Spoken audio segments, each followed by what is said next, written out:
am Omega Pax. I am the last of the Cybertronian historians. This is the history of Transformers. Warpath appeared with no explanation for his arrival when Megatron created a remote-controlled duplicate of Optimus Prime to lead the Autobots to their doom. He did little more than get shot by a fake Starscream. He later accompanied Optimus Prime and the Autobots to Dinobot Island, where he first demonstrated his zest for combat and unique style of speech. He also had the first of several battles with his opposite number, the triple-changer Decepticon tank Blitzwing. He was one of several Autobots who defended the Ark when the heart of Cybertron powered Megatron's attack. Warpath rolled towards the Decepticon leader in tank mode, firing his shells, but was blasted by Megatron's destructive energy lightning.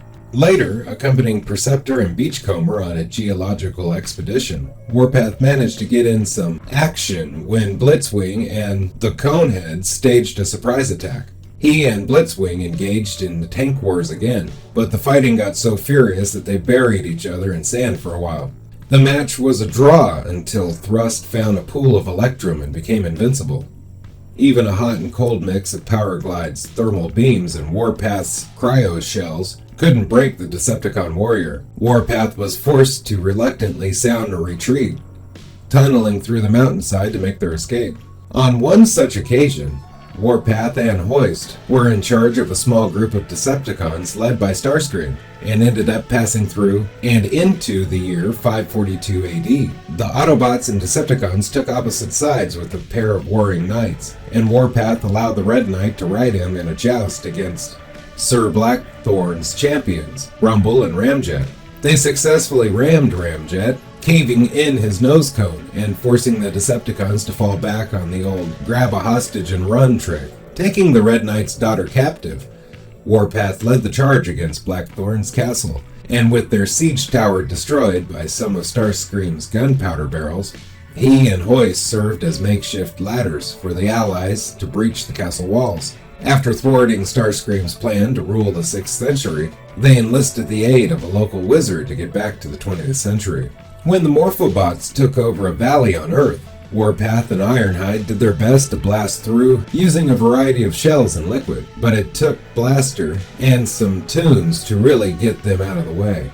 Late in 1985, the Autobots plotted to capture the Stunticons to discover the reason behind their high-profile thefts. Trax and Warpath were assigned to take down Dragstrip and Dead End on the beach. Warpath quickly disabled Dragstrip with a few well-placed explosive shells, while Trax blinded Dead End with his black beam gun. Unable to see, Dead End drove right into Warpath, who crushed the Decepticon with a single punch that went straight through his roof.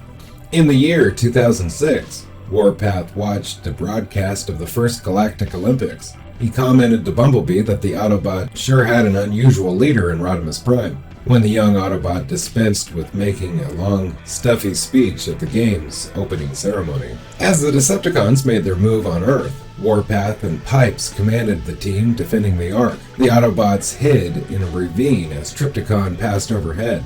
Warpath gave orders to fire, significantly damaging the Decepticons' rolling battle station mode. However, Trypticon quickly recovered and transformed into his massive dinosaur mode, forcing the Autobot minicars to regroup and counterattack.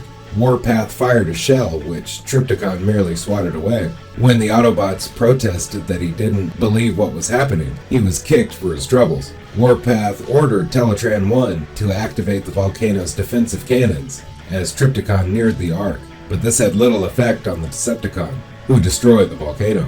Warpath was later seen stationed at Metroplex when Scourge and Starscream's ghost came by to steal the Citybot's eyes for Unicron. Being land-bound, Warpath unfortunately missed out on most of the aerial action.